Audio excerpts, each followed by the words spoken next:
നമസ്കാരം. Media one podcast ആരംഭിക്കുന്നു. കാതിലെത്തും പത്രങ്ങൾ. ഇന്ന് 2025 മാർച്ച് 24 തിങ്കളാഴ്ച. ഞാൻ എം ജയപ്രകാശ്. ഗസയിൽ സൈനിക ഭരണത്തിനുള്ള നീക്കം ഇസ്രായേൽ ശക്തമാക്കി. ചർച്ചയ്ക്കായി ഇസ്രായേൽ മന്ത്രിയും ഉന്നതതല സംഘവും യുഎസിലെത്തി. ഇതിനിടെ ഇസ്രായേൽ വംശഹത്യയിൽ പൊലിഞ്ഞ ജീവൻ 1,00,000 കടന്നു. മാധ്യമം ഇത് ലീഡ് വാർത്തയാക്കിയപ്പോൾ മനോരമ ഉൾപ്പെടെയുള്ള പത്രങ്ങളിലും വാർത്ത ഒന്നാം പേജിൽ തന്നെയുണ്ട്. മുൻ കേന്ദ്രമന്ത്രിയും വ്യവസായിയുമായ രാജീവ് ചന്ദ്രശേഖർ BJP സംസ്ഥാന അധ്യക്ഷനായി. കോർ കമ്മിറ്റി യോഗത്തിൽ കേന്ദ്ര നേതൃത്വമാണ് പേര് നിർദ്ദേശിച്ചത്. ജഡ്ജിയുടെ വീട്ടിൽ നോട്ടുകെട്ട് കണ്ടെത്തിയ സംഭവത്തിൽ പോലീസ് ഫയർഫോഴ്സ് നടപടികളിൽ ദുരൂഹത. വിവരം ചീഫ് ജസ്റ്റിസിനെ അറിയിച്ചത് 17 മണിക്കൂർ കഴിഞ്ഞാണ്. കത്തിയതുൾപ്പെടെ നോട്ടുകെട്ടുകൾ സ്ഥലത്തുനിന്ന് മാറ്റിയതായും കണ്ടെത്തി. നോക്കാം പത്രവാർത്തകളിലേക്ക് വിശദമായി. ആദ്യം ഗസയിലേക്കാണ്. വാഷിംഗ്ടൺ. 1.5 വർഷമായി 1,00,000 പിന്നിട്ട വംശഹത്യ തുടരുന്ന ഗസയിൽ അധിനിവേശം പൂർണ്ണമാക്കി സൈനിക ഭരണം ഏർപ്പെടുത്താൻ ഇസ്രായേൽ. സഹായ വിതരണം ഉൾപ്പെടെ ഏറ്റെടുത്ത് നിയന്ത്രണം സൈന്യം നേരിട്ട് നടത്തുന്ന പദ്ധതി US ഉന്നത നേതൃത്വവുമായി ചർച്ച ചെയ്യുമെന്ന് മുതിർന്ന ഇസ്രായേൽ ഉദ്യോഗസ്ഥരെ ഉദ്ധരിച്ച് ടൈംസ് ഓഫ് ഇസ്രായേൽ റിപ്പോർട്ട് ചെയ്തു. US ദേശീയ സുരക്ഷാ ഉപദേഷ്ടാവ് മൈക്ക് വാൾട്സ്, രഹസ്യാന്വേഷണ പ്രതിരോധ നയതന്ത്ര വിഭാഗം ഉദ്യോഗസ്ഥർ എന്നിവരുമായി ഇസ്രായേൽ നയകാര്യമന്ത്രി റോൺ ഡെർമറാണ് ചർച്ച നടത്തുക. ഇതിനായി ഞായറാഴ്ചയോടെ USലേക്ക് തിരിച്ച ഡെർമർക്കൊപ്പം ഇസ്രായേൽ ദേശീയ സുരക്ഷാ കൗൺസിൽ, IDF, മൊസാദ്, വിദേശകാര്യ മന്ത്രാലയം, ആണവോർജ ഏജൻസി എന്നിവയിലെ മുതിർന്ന ഉദ്യോഗസ്ഥരടങ്ങിയ സംഘവുമുണ്ട്. ഗസയെ സൈനിക ഭരണത്തിലാക്കുന്ന തീരുമാനം ഇതുവരെ ഇസ്രായേൽ സ്വീകരിച്ചിരുന്നില്ല. എന്നാൽ US പ്രസിഡന്റ് ഡൊണാൾഡ് ട്രംപ് ഭരണമേറിയതിനൊപ്പം ഇസ്രായേലിൽ പുതിയ സൈനിക മേധാവിയും പ്രതിരോധ മന്ത്രിയും ചുമതലയേറ്റതോടെയാണ് നിലപാട് മാറുന്നത്. പൂർണ്ണാർത്ഥത്തിൽ ഗസ വരുതിയിലാക്കാൻ 5 IDF ഡിവിഷനുകൾ വേണ്ടിവരുമെന്നാണ് ഇസ്രായേൽ കണക്കുകൂട്ടൽ. ട്രംപ് അധികാരമേറ്റ ഉടൻ ഗസ അമേരിക്കൻ നിയന്ത്രണത്തിലുള്ള വിനോദസഞ്ചാര കേന്ദ്രമാക്കി മാറ്റുമെന്ന് പ്രഖ്യാപിച്ചിരുന്നു. ഇതിനെതിരെ ലോകം മുഴുവൻ പ്രതിഷേധം ശക്തമായതിനൊപ്പം ട്രംപിന്റെ നീക്കത്തിന് ബദലായി അറബ് രാജ്യങ്ങൾ ഗസ പുനർനിർമ്മാണ പദ്ധതി അവതരിപ്പിക്കുകയും ചെയ്തു. ഇതിനിടെയാണ് ഇസ്രായേൽ നേരിട്ട് സമ്പൂർണ്ണ അധിനിവേശവും സൈനിക ഭരണവും നടപ്പാക്കാൻ ഒരുങ്ങുന്നത്. പൊലിഞ്ഞത് 1,00,000 ജീവൻ. ഹമാസ് പോളിറ്റ് ബ്യൂറോ അംഗം സലാഹ് ബർദേവിൽ കഴിഞ്ഞ ദിവസം കൊല്ലപ്പെട്ടു. ആകെ മരണം 50,021. ഇതിൽ മരിച്ച കുട്ടികൾ 17,000-ലധികം. പരിക്കേറ്റവർ 1,13,274-ലേറെ. ഗസയിൽ ഇസ്രായേൽ ആക്രമണത്തിൽ കൊല്ലപ്പെട്ട ഫലസ്തീനികൾ 50,021. ഇതിൽ 17,000-ലധികം കുട്ടികളാണ്. 1,13,274 പേർക്ക് പരിക്കേറ്റു. തകർന്ന കെട്ടിടങ്ങൾക്കിടയിൽ കുടുങ്ങിക്കിടക്കുന്ന, ഇനി ജീവനോടെ രക്ഷിക്കാൻ കഴിയുമെന്ന് പ്രതീക്ഷയില്ലാത്തവരെ കൂടി കണക്കിലെടുത്താൽ മരണസംഖ്യ 62,000 കവിയുമെന്നാണ് ഗസ സർക്കാർ മീഡിയ ഓഫീസ് പറയുന്നത്. 24 മണിക്കൂറിനിടെ 35 പേർ കൂടി കൊല്ലപ്പെട്ടു. ഇതിൽ ഹമാസ് പൊളിറ്റിക്കൽ ബ്യൂറോ അംഗം സലാഹ് അൽ ബർദവിയിലും ഉൾപ്പെടും. ഗസയിൽ വിവിധ കാരുണ്യ പ്രവർത്തനങ്ങൾക്ക് നേതൃത്വം നൽകിയിരുന്ന ജനകീയ നേതാവായിരുന്നു സലാഫ് അൽ ബർദവീർ. വർഷങ്ങളായി ഗസയിൽ ഹമാസിനു വേണ്ടി വാർത്താസമ്മേളനങ്ങൾക്ക് നേതൃത്വം നൽകിയിരുന്നത് അദ്ദേഹമാണ്. ഇസ്രായേൽ മുന്നറിയിപ്പിനെ തുടർന്ന് പലായനം ചെയ്യുന്ന ഫലസ്തീനികൾക്ക് നേരെയും ഡ്രോൺ ആക്രമണങ്ങളുണ്ടായി. മാർച്ച് 18 ഇസ്രായേൽ വീണ്ടും വ്യോമാക്രമണം തുടങ്ങിയ ശേഷം മാത്രം 534 ഫലസ്തീനികൾ കൊല്ലപ്പെട്ടു. 1,172 പേർക്ക് പരിക്കേറ്റു.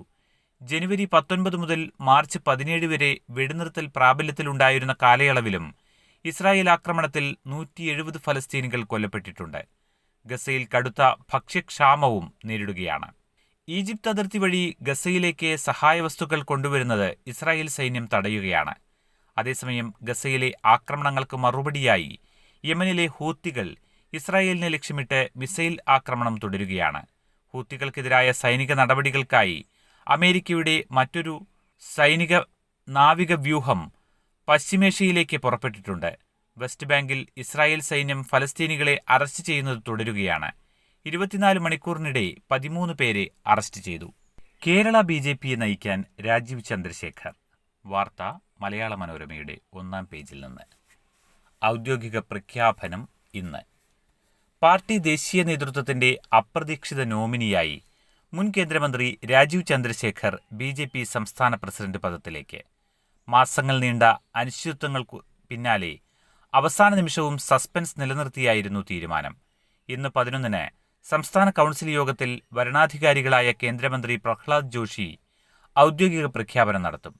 കേരളത്തിന്റെ പ്രഭാരിയായ പ്രകാശ് ജാവദേക്കർ ഇന്നലെ ചേർന്ന കോർ കമ്മിറ്റി യോഗത്തിലാണ് കേന്ദ്ര നേതൃത്വത്തിന്റെ നോമിനി രാജീവ് ചന്ദ്രശേഖർ ആണെന്ന് അറിയിച്ചത്. തുടർന്ന് അധ്യക്ഷ സ്ഥാനത്തേക്ക് രാജീവ് നാമനിർദ്ദേശ പത്രിക നൽകി. പ്രധാന നേതാക്കളെല്ലാം പിന്തുണച്ച് ഒപ്പിട്ട പത്രികയാണ് സമർപ്പിച്ചത്. രാവിലെ 11-ന് കോർ കമ്മിറ്റി യോഗം ആരംഭിച്ചപ്പോഴും MT രമേശിനും ശോഭാ സുരേന്ദ്രനും സാധ്യതകൾ കൽപ്പിച്ചും കെ സുരേന്ദ്രൻ തുടരുമെന്നും ഉള്ള ചർച്ചകളാണ് നിറഞ്ഞത്. യോഗത്തിനു തൊട്ടുമുൻപ് പ്രകാശ് ജാവദേക്കറും സഹപ്രഭാരി അപരാജിത സാരംഗിയും നേതാക്കളെ പ്രത്യേകം കാണുന്നതിന് താൽപ്പര്യമറിയിച്ചു. ഓരോരുത്തരോടും രാജീവ് ചന്ദ്രശേഖറിനെക്കുറിച്ചുള്ള അഭിപ്രായവും അദ്ദേഹം നേതൃത്വത്തിലേക്ക് വന്നാലുണ്ടാകുന്ന മാറ്റങ്ങളെക്കുറിച്ചും സംസാരിച്ചു. അതിനുശേഷമായിരുന്നു കോർ കമ്മിറ്റി യോഗത്തിൽ പ്രഖ്യാപനം. കേരള നേതൃത്വത്തിന് രാജീവിന്റെ വരവ് അപ്രതീക്ഷിതമാണ്. സംസ്ഥാന നേതാക്കളിൽ നിന്ന് ഒരാളെ തീരുമാനിച്ചാൽ അവിടെയുള്ള ഗ്രൂപ്പ് തർക്കം തുടരുമെന്നും പുതിയ നേതാവ് വേണമെന്നും കേരളത്തിലെ സംഘടനാ തെരഞ്ഞെടുപ്പിന്റെ ചുമതലയുണ്ടായിരുന്ന ദേശീയ ജനറൽ സെക്രട്ടറി റിപ്പോർട്ട് നൽകിയിരുന്നു. ഈ റിപ്പോർട്ടിൽ രാജീവ് ചന്ദ്രശേഖറിനായിരുന്നു മുൻതൂക്കം. കഴിഞ്ഞ ലോക്സഭാ തെരഞ്ഞെടുപ്പിൽ തിരുവനന്തപുരത്ത് ശശി തരൂരിനെ വെല്ലുവിളിയായി മത്സരിച്ച രാജീവ് 16,077 വോട്ടിനാണ് പരാജയപ്പെട്ടത്. 60-കാരനായ രാജീവ് തൃശൂർ ദേശമംഗലം സ്വദേശിയാണ്. വ്യവസായിയായ അദ്ദേഹം 2ാം മോദി സർക്കാരിൽ IT ഇലക്ട്രോണിക്സ് സഹമന്ത്രിയായി പ്രവർത്തിച്ചു. കർണാടകയിൽ നിന്ന് 18 വർഷം രാജ്യസഭാംഗമായിരുന്നു. ജഡ്ജിയുടെ വീട്ടിൽ നോട്ട്, പോലീസ് ഫയർഫോഴ്സ് നടപടികളിൽ ദുരൂഹത, പുകമറ എന്ന തലക്കെട്ടിലുള്ള വാർത്തയിലേക്ക്. ഡൽഹി ഹൈക്കോടതി ജഡ്ജി യശ്വന്ത് വർമ്മയുടെ വീടിനു പുറത്തെ സ്റ്റോർ മുറിയിൽ ചാക്ക് കണക്കിന് പണം കണ്ടെത്തിയതിൽ അടിമുടി ദുരൂഹത. 17 മണിക്കൂർ കഴിഞ്ഞാണ് ഡൽഹി ഹൈക്കോടതി ചീഫ് ജസ്റ്റിസിനെ പോലീസ് സംഭവം അറിയിച്ചത്. ഭോപ്പാലിലായിരുന്ന ജസ്റ്റിസ് വർമ്മയും ഭാര്യയും ഡൽഹിയിൽ മടങ്ങിയെത്തിയതിന് ശേഷമായിരുന്നു ഇത്. കണ്ടെത്തിയതായി പറയുന്ന നോട്ടുകെട്ടുകൾ ഇതിനിടെ സ്ഥലത്തുനിന്ന് മാറ്റിയതും ദുരൂഹത വർദ്ധിപ്പിക്കുന്നു. സംഭവസ്ഥലത്തുനിന്ന് ഡൽഹി പോലീസ് പകർത്തിയ ഡൽഹി ചീഫ് ജസ്റ്റിസിന് കൈമാറിയ വീഡിയോയും ചിത്രങ്ങളും സുപ്രീം കോടതി പുറത്തുവിട്ടിട്ടുണ്ട്. ഈ ദൃശ്യങ്ങളിൽ നോട്ടുകെട്ടുകൾ കത്തുന്നതും അഗ്നിരക്ഷാ സേനാംഗങ്ങൾ തീ കെടുത്താൻ ശ്രമിക്കുന്നതും വ്യക്തമായി കാണാം. പണം കണ്ടെത്തുമ്പോൾ തങ്ങളില്ലായിരുന്നുവെന്ന് അഗ്നിരക്ഷാ സേനാ മേധാവി പറഞ്ഞത് എന്തുകൊണ്ടെന്ന ചോദ്യവും ഇതോടെ ഉയരുകയാണ്. കേസിൽ ഡൽഹി പോലീസും അഗ്നിരക്ഷാ സേനയും 2 തട്ടിലാണെന്ന് വ്യക്തമാക്കുന്നതാണ് ഇതുവരെയുള്ള സംഭവങ്ങൾ. തീയണച്ച അഗ്നിരക്ഷാ സേന ഉദ്യോഗസ്ഥരിൽ നിന്ന് ഉൾപ്പെടെ മൊഴിയെടുക്കാനാണ് സുപ്രീം കോടതി നിയോഗിച്ച അന്വേഷണ സമിതിയുടെ നീക്കം. പണം കണ്ടെത്തിയതിന്റെ വീഡിയോ ദൃശ്യം പകർത്തിയ പോലീസ് ഇക്കാര്യം വീട്ടിലുണ്ടായിരുന്ന തന്റെ മകളെയോ ജീവനക്കാരെയോ അറിയിച്ചില്ലെന്ന് ജസ്റ്റിസ് വർമ്മ ആരോപിക്കുന്നുണ്ട്.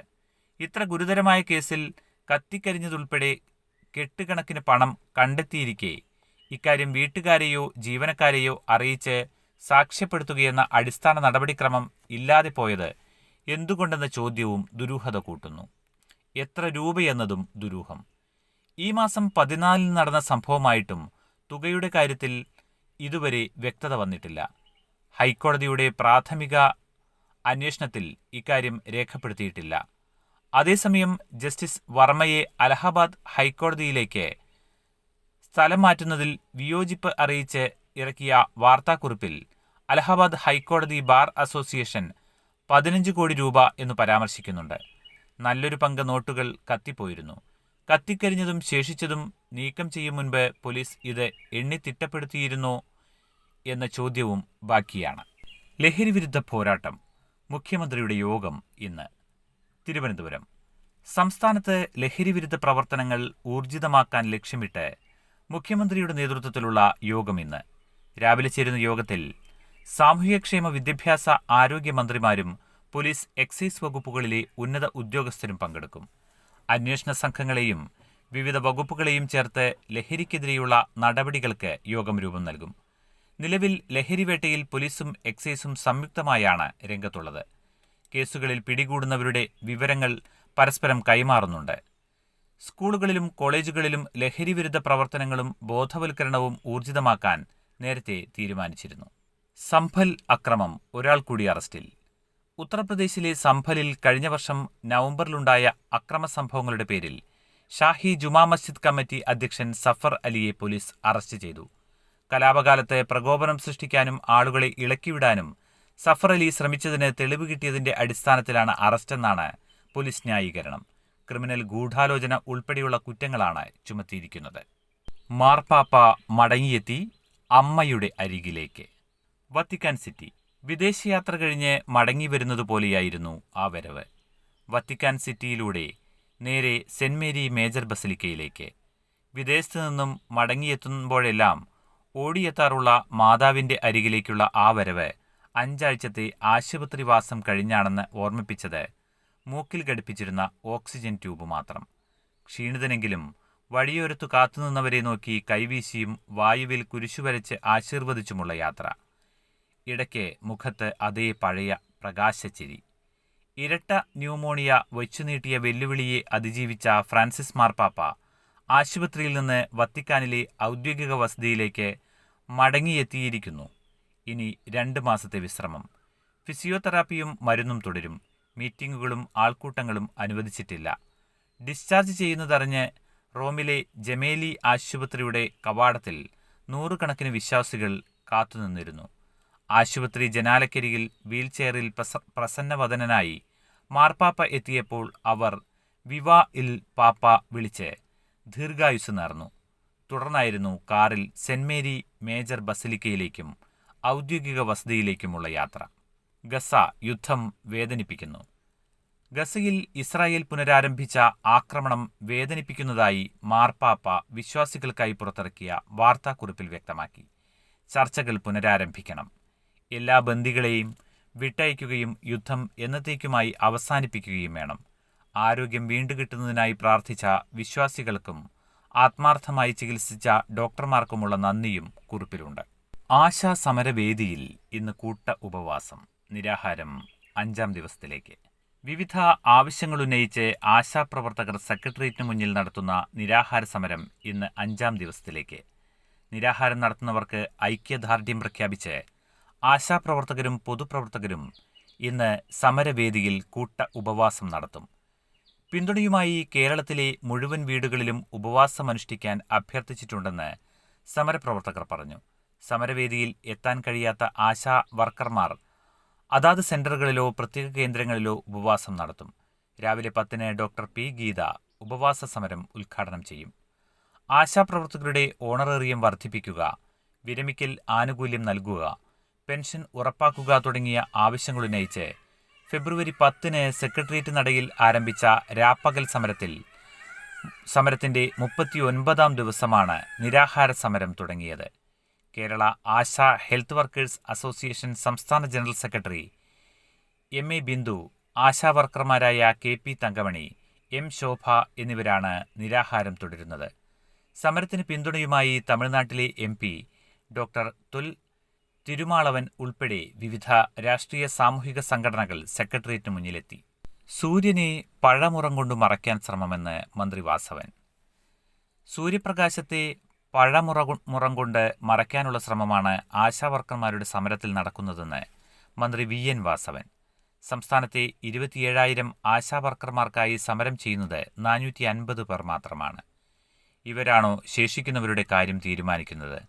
ബംഗാൾ മാതൃകയിൽ ഇടതു ഭരണത്തെ അട്ടിമറിക്കാനുള്ള ശ്രമമാണ് SUCI നടത്തുന്നതെന്നും മന്ത്രി പറഞ്ഞു. ഒരു മന്ത്രിക്ക് ഇങ്ങനെ പറയാൻ കഴിയുമോ എന്ന് VD സതീശൻ. മരണനിരക്ക് കുറയുന്നതിനാൽ പെൻഷൻ നൽകാൻ ബുദ്ധിമുട്ടുന്നു എന്ന മന്ത്രി സജി ചെറിയാന്റെ പരാമർശത്തെ വിമർശിച്ച് പ്രതിപക്ഷ നേതാവ് VD സതീശൻ. മന്ത്രി എന്താണ് ഇങ്ങനെ പറയുന്നതെന്ന് മനസ്സിലാകുന്നില്ല. സംസ്ഥാനത്ത് മനുഷ്യന് ആയുസ് കൂടുന്നതിനെക്കുറിച്ച് ഒരു മന്ത്രിക്ക് ഇങ്ങനെ പറയാൻ കഴിയുമോ? നമ്മുടെ സഹോദരങ്ങൾക്ക് ആയുസ് വർദ്ധിക്കുന്നതിൽ സന്തോഷിക്കുകയല്ലേ വേണ്ടത്? ചില സമയത്ത് എന്തും പറയുന്ന സ്വഭാവക്കാരനാണ് മന്ത്രിയെന്ന് അദ്ദേഹം പറഞ്ഞു. ദലിതരുടെ ഉന്നമനത്തിനായി പോരാട്ടത്തിന് ആഹ്വാനം. ദലിത് പുരോഗമന സമ്മേളനം സംഘടിപ്പിച്ചത് രമേശ് ചെന്നിത്തലയുടെ നേതൃത്വത്തിൽ. ദലിതരുടെ ഉന്നമനത്തിനായി ഒറ്റക്കെട്ടായി പോരാടുമെന്ന ആഹ്വാനവുമായി രമേശ് ചെന്നിത്തലയുടെ നേതൃത്വത്തിൽ സംഘടിപ്പിച്ച ദലിത് പുരോഗമന സമ്മേളനം ഗവർണർ രാജേന്ദ്ര അർലേക്കർ ഉദ്ഘാടനം ചെയ്ത സമ്മേളനത്തിൽ ദേശീയ സംസ്ഥാന നേതാക്കൾ അണിനിരന്നു. ദളിതരോടുള്ള മനോഭാവത്തിൽ ദളിത് ഇതര വിഭാഗങ്ങൾ മാറ്റം വരുത്തണമെന്നും ഡോക്ടർ BR അംബേദ്കറുടെ ആത്മകഥ എല്ലാവരും വായിക്കണമെന്നും ഗവർണർ പറഞ്ഞു. ദളിതരുടെ ഉന്നമനത്തിനായി ഇനിയും ഒട്ടേറെ കാര്യങ്ങൾ ചെയ്യാനുണ്ട്. ഇവരുടെ ഉന്നമനത്തിനായി കാര്യമായ നടപടികൾ ഇതുവരെ ഉണ്ടായില്ല. സംസാരം മാത്രമാണ് കൂടുതൽ നടന്നത്. മതം മാറിയാൽ ജീവിത ദുരിതം അവസാനിക്കുമെന്ന് മുൻപ് ചിലർ പറഞ്ഞ സംഭവങ്ങളുമുണ്ട്. അത് ശരിയായിരുന്നെങ്കിൽ മതം മാറിയവർ ഇപ്പോഴും ദുരിതമനുഭവിക്കുന്നത് എന്തുകൊണ്ടാണ്? അപ്പോൾ മതമല്ല പ്രശ്നം, സമൂഹത്തിൻ്റെ ചിന്താഗതിയാണ് മാറേണ്ടത്. ഒരാൾക്കുള്ള സംവരണം മറ്റൊരാളുടെ അവസരം ഇല്ലാതാക്കുന്നില്ലെന്നും ഗവർണർ ചൂണ്ടിക്കാട്ടി. ഉദ്ഘാടന ചടങ്ങിൽ പ്രതിപക്ഷ നേതാവ് VD സതീശൻ, രമേശ് ചെന്നിത്തല, തെലങ്കാന മന്ത്രി സീതക്ക, T. തിരുമാളവൻ MP, മുൻ MP പ്രകാശ് അംബേദ്കർ തുടങ്ങിയവർ പ്രസംഗിച്ചു. മതാധിഷ്ഠിത സംവരണം ഭരണഘടനാ വിരുദ്ധം. RSS ദേശീയ പ്രതിനിധി സഭാ സമ്മേളനം സമാപിച്ചു. പൊതുകരാറുകളിൽ 4% മുസ്ലിം സംവരണം ഉറപ്പാക്കുന്ന കർണാടക സർക്കാരിന്റെ നിയമനിർമ്മാണം ഭരണഘടനാ ലംഘനമെന്ന് RSS. മതാടിസ്ഥിത സംവരണം ഭരണഘടന അനുവദിക്കുന്നില്ലെന്നും ദേശീയ ജനറൽ സെക്രട്ടറി ദത്താത്രേയ ഹൊസബാളെ പറഞ്ഞു. 3 ദിവസമായി ബാംഗ്ലൂരുവിൽ നടന്ന ദേശീയ പ്രതിനിധി സഭാ സമ്മേളനത്തിന്റെ സമാപനത്തോടനുബന്ധിച്ച് മാധ്യമങ്ങളോട് സംസാരിക്കുകയായിരുന്നു അദ്ദേഹം. സാമൂഹിക പ്രവർത്തക കൃഷ്ണ ഭാരതി അന്തരിച്ചു. ഹൈദരാബാദ്. സാമൂഹിക പ്രവർത്തകയും ഗാന്ധിയനുമായ കൃഷ്ണ ഭാരതി അന്തരിച്ചു. വാർദ്ധക്യസഹജമായ രോഗങ്ങളെ തുടർന്നായിരുന്നു അന്ത്യം. ദളിത് വിഭാഗങ്ങളുടെ വിദ്യാഭ്യാസ ഉന്നമനത്തിനായി ഏറെക്കാലം പ്രവർത്തിച്ചു. ആന്ധ്രാപ്രദേശിൽ നിന്നുള്ള സ്വാതന്ത്ര്യസമര സേനാനി പസാല കൃഷ്ണമൂർത്തിയുടെ മകളാണ്. ദേവസ്വം ബോർഡ് ക്ഷേത്രത്തിൽ ഷർട്ടിട്ട് പ്രവേശിച്ച് SNDP പ്രവർത്തകർ. റാന്നി. തിരുവിതാംകൂർ ദേവസ്വം ബോർഡിന് കീഴിലുള്ള കക്കാട്ട് കോയിക്കൽ ധർമ്മശാസ്താ ക്ഷേത്രത്തിൽ ഷർട്ട് ധരിച്ച് ദർശനം നടത്തി SNDP യോഗം ശാഖാപ്രവർത്തകർ. SNDP പെരുന്നാട് പഞ്ചായത്ത് സംയുക്ത സമിതിയുടെ നേതൃത്വത്തിലാണ് പ്രവർത്തകർ ദർശനത്തിനെത്തിയത്. പോലീസ് സാന്നിധ്യത്തിൽ ദർശനം നടത്തിയ ശേഷം അവർ മടങ്ങി.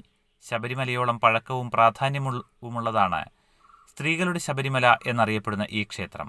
മകരസംക്രമ സന്ധ്യയിൽ ശബരിമല അയ്യപ്പ വിഗ്രഹത്തിൽ ചാർത്തുന്ന തിരുവാഭരണം മടക്കയാത്രയിൽ പെരുന്നാട് ക്ഷേത്രത്തിൽ അണിയിക്കാറുണ്ട്.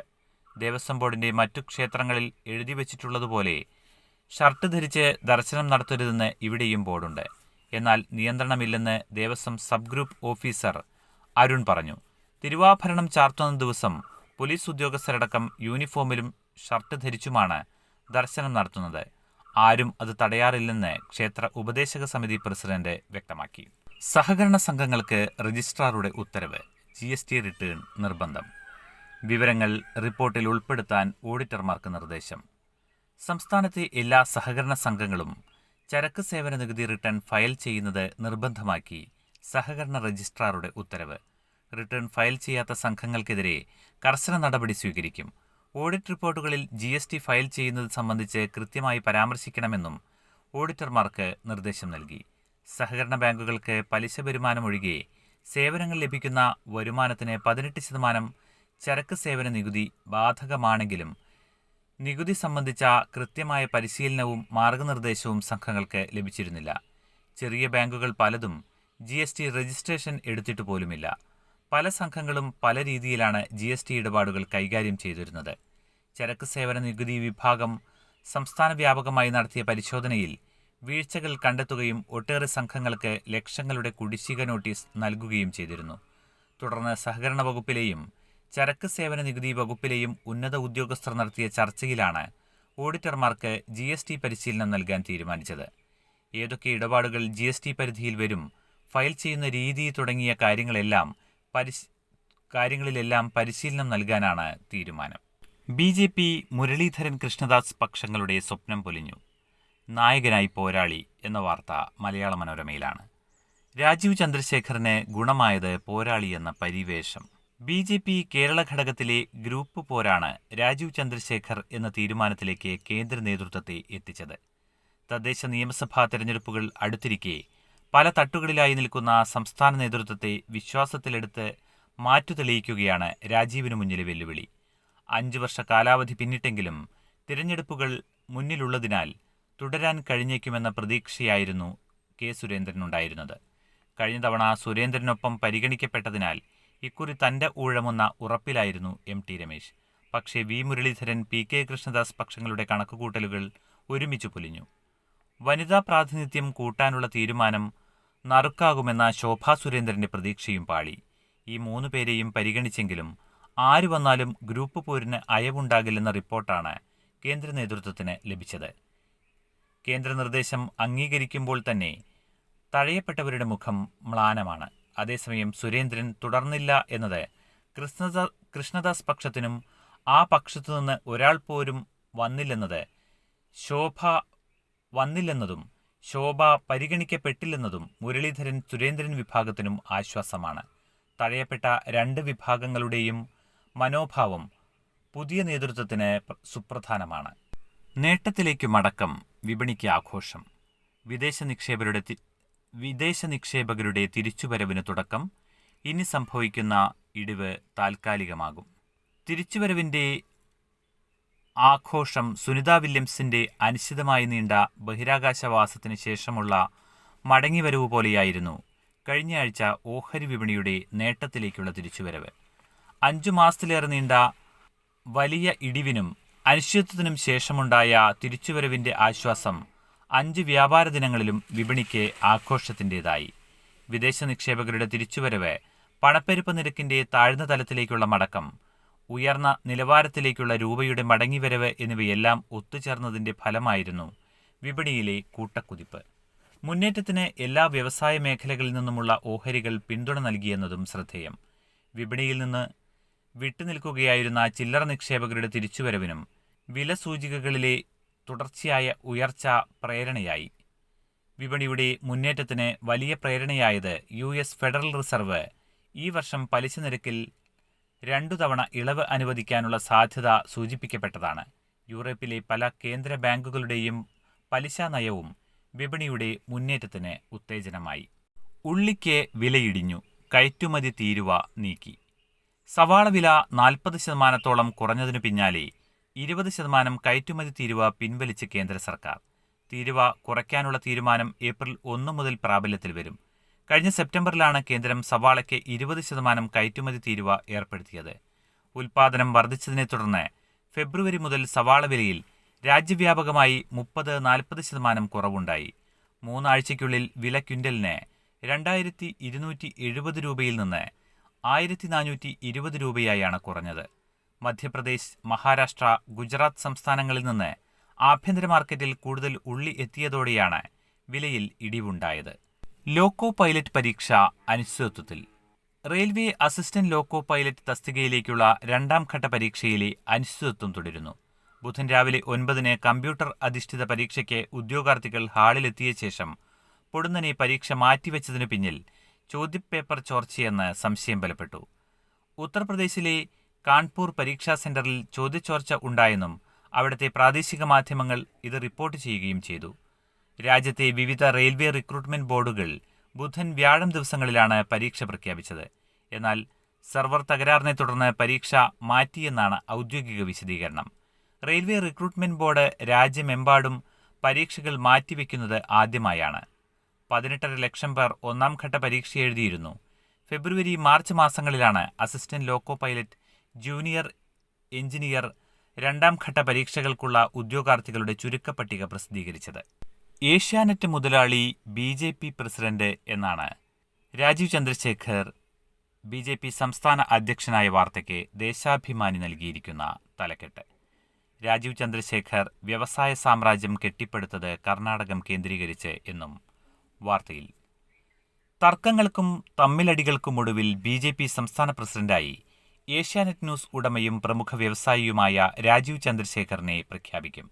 തിങ്കളാഴ്ച തിരുവനന്തപുരത്ത് സംസ്ഥാന കമ്മിറ്റി യോഗത്തിൽ കേരളത്തിന്റെ സംഘടനാ തെരഞ്ഞെടുപ്പ് ചുമതലയുള്ള കേന്ദ്ര മന്ത്രി പ്രഹ്ലാദ് ജോഷി ഔദ്യോഗിക പ്രഖ്യാപനം നടത്തും. ജനറൽ സെക്രട്ടറിമാർ, വൈസ് പ്രസിഡന്റുമാർ, ട്രഷറർ എന്നിവരെയും പ്രഖ്യാപിക്കും. പ്രസിഡന്റ് പദവിക്ക് നോട്ടമിട്ടവർക്ക് കനത്ത തിരിച്ചടിയാണ് കേന്ദ്ര നേതൃത്വത്തിന്റെ തീരുമാനം എന്നും വാർത്തയിൽ പറയുന്നു. വഖഫ് ബിൽ സാമൂഹിക സൗഹാർദ്ദം തകർക്കാനുള്ള BJP തന്ത്രം. ന്യൂനപക്ഷത്തെ BJP പൈശാചികമായി ചിത്രീകരിക്കുന്നു എന്നും കോൺഗ്രസ്. വ്യാജപ്രചാരണം നടത്തി മുൻവിധികൾ സൃഷ്ടിച്ച് ന്യൂനപക്ഷ സമുദായങ്ങളെ BJP പൈശാചികമായി ചിത്രീകരിക്കുകയാണെന്ന് കോൺഗ്രസ്. പുതിയ വഖഫ് ഭേദഗതി ബിൽ രാജ്യത്തെ സാമൂഹിക സൗഹാർദ്ദത്തെ തകർക്കാനുള്ള BJP തന്ത്രമാണെന്നും ബിൽ ഭരണഘടനയ്ക്ക് നേരെയുള്ള അക്രമമാണെന്നും AICC general secretary Jairam Ramesh പ്രസ്താവനയിൽ പറഞ്ഞു. തിരഞ്ഞെടുപ്പ് നേട്ടങ്ങൾക്കായി സമൂഹത്തിൽ സ്ഥിരമായി ഭിന്നിപ്പുണ്ടാക്കാൻ ന്യൂനപക്ഷ സമുദായങ്ങളുടെ പാരമ്പര്യങ്ങളെയും സ്ഥാപനങ്ങളെയും അപകീർത്തിപ്പെടുത്തുകയാണ് BJP ചെയ്യുന്നത്. ഇതുവഴി മതത്തിന്റെ അടിസ്ഥാനത്തിൽ എല്ലാ പൗരന്മാർക്കും തുല്യ അവകാശങ്ങളും സംരക്ഷണവും ഉറപ്പാക്കുന്ന ഭരണഘടനാ വ്യവസ്ഥകൾ ദുർബലപ്പെടുത്തുകയാണെന്നും കോൺഗ്രസ് കുറ്റപ്പെടുത്തി. പുതിയ വഖഫ് ബിൽ മുൻകാലങ്ങളിൽ നിയമങ്ങളിലൂടെ വഖഫ് സ്വത്തുക്കളുടെ പരിപാലനത്തിനായി സ്ഥാപിതമായ വിവിധ സംവിധാനങ്ങളെ ദുർബലപ്പെടുത്താൻ ശ്രമിക്കുകയും സമുദായത്തിന് സ്വന്തം മതപരമായ പാരമ്പര്യങ്ങളും കാര്യങ്ങളും നിയന്ത്രിക്കാനുള്ള അവകാശം നിഷേധിക്കുകയും ചെയ്യുന്നു. വഖഫിന്റെ അടിസ്ഥാനപരമായ അർത്ഥത്തെ നിരാകരിക്കുന്ന രീതിയിൽ ആർക്ക് തങ്ങളുടെ ഭൂമി വിട്ടുനൽകണമെന്നതിൽ ആശയക്കുഴപ്പമുണ്ടാക്കി. ഉപയോഗത്തിലൂടെ വഖഫ് എന്ന ആശയം രാജ്യത്തിന്റെ നിയമ സംവിധാനങ്ങൾ രൂപവൽക്കരിച്ചതാണ്. ഇത് പൂർണ്ണമായും നിരാകരിക്കപ്പെട്ടു. വിശദമായ ചർച്ചയോ വസ്തുതാപരമായ പരിശോധനകളോ നടത്താതെ 428 പേജുള്ള JPC റിപ്പോർട്ട് അവതരിപ്പിച്ചതിലൂടെ പാർലമെന്ററി നടപടികൾ ലംഘിക്കുകയാണെന്നും കോൺഗ്രസ് കുറ്റപ്പെടുത്തി. ഇതോടെ ഇന്നത്തെ കാതിലെത്തും പത്രങ്ങൾ സമാപിക്കുന്നു. ഇനി നാളെ. നന്ദി, നമസ്കാരം.